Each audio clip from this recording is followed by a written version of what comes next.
I'm sorry for being late on this one.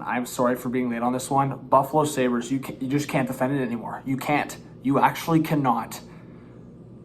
JJ PETERKA, you were acting like he was almost untradeable, that you didn't want to trade him, and then you just trade him like this for... I mean, I don't understand if the Sabres just don't know asset management, they should just talk about it, right?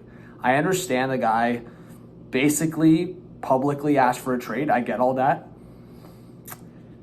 But you're talking about a guy 23 years old that's basically a point per game player and knows, he can score 30 goals. I'm out in Nashville, guys. I was literally out for work.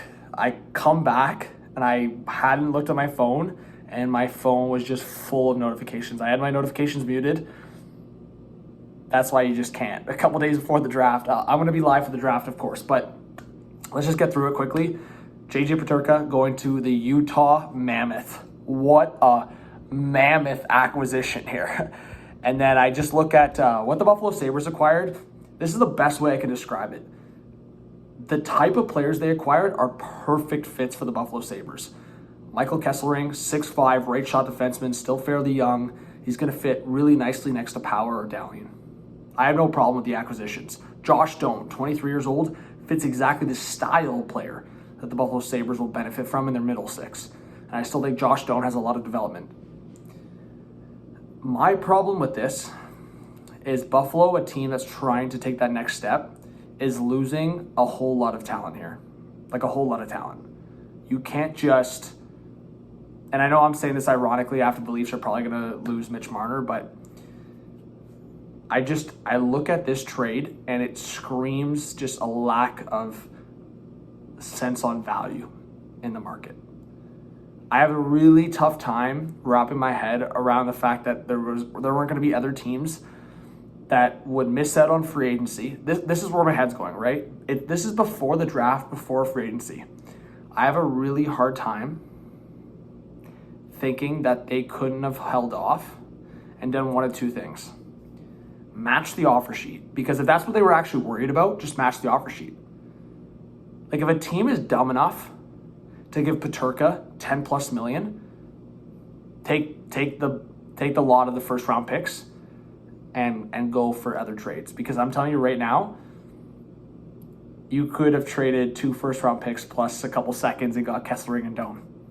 I'm saying the equivalent of that. So, anyways, I think this is Buffalo Sabres doing it again. Kevin Adams doing it again. I like the fit of the players. Do not get me wrong, but if anyone's defending this in terms of the scenario on hand, and we were talking about the waiting game and seeing what could happen. Again, if you're worried about the offer sheet, there's a lot of other teams that might be worried about an offer sheet here. You don't take the stress of the offer sheet and do this prematurely. I think they should have waited it out. This one's even more premature than the Savoy for McLeod one. The McLeod one was for a fit right away and for trading a guy that's very much up in the air. Savoy, top prospect, we all know that, but very much up in the air, didn't prove anything. We're talking about now JJ PETERKA, folks, who put up almost a point per game, close to a point per game last year, and is showing that he can get in around that 30-goal mark and probably would keep progressing more and more. So give me your thoughts, guys. I think Michael Kesselring is going to be a great fit in the top 4 for the Sabres. I'm playing very much devil's advocate here, but also making it very clear. I think this is a bad move, a bad move. So give me your thoughts in the comments, guys. Hit that subscribe, like, comment, notification bell. I'll see you guys on the next video and the live draft stream and free agent stream. Hope you guys join the channel. Cheers.